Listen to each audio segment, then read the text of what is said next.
Look at this snow. Look at this snow. Go, chỉ mua này được không? Mua cái chạy nó lưu động cho người khoa. Hai người nói gì đâu? No.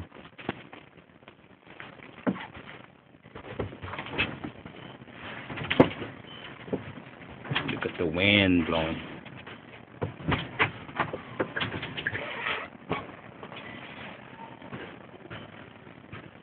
What?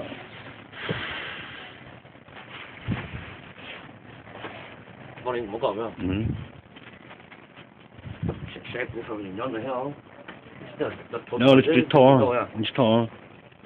Tôi chọn rất bên dưới này. Có nhiều này tôi đúng không? Yeah. But you cũng thổi cho phải. Giờ nó chỉ là có gấp nữa chứ đúng không? Bị chắc bị không có chuyện đến đó.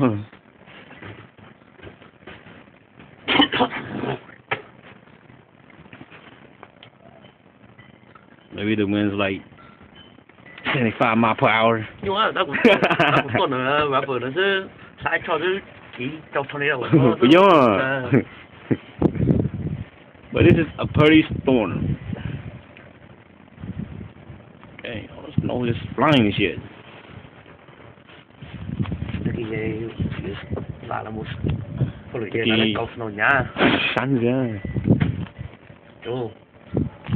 Oh. Một đi đầu dây ông bộ bếp của tàu lúa phai ấy vậy lấy em muốn làm rồng tàn thô sai à lấy một tàn thô của cầu kỹ thôi hồi để xe tới xe chú một thời điểm. Look at the snow blowing from the roof. You're gonna move every car. Hey, is this like a blizzard, man? Yeah, it's blizzard right here.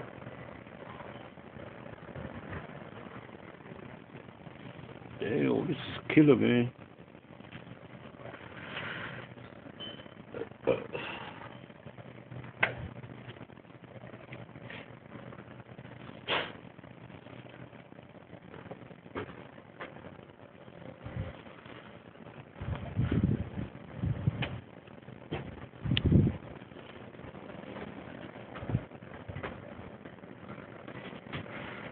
Tôi vẫn chờ theo chạy. Dạ, rồi chúng mình cũng giờ mua, Này, lúc rồi tôi khía đấy. Dạ, tôi mua, tôi ta thích cậu nữa nên thôi.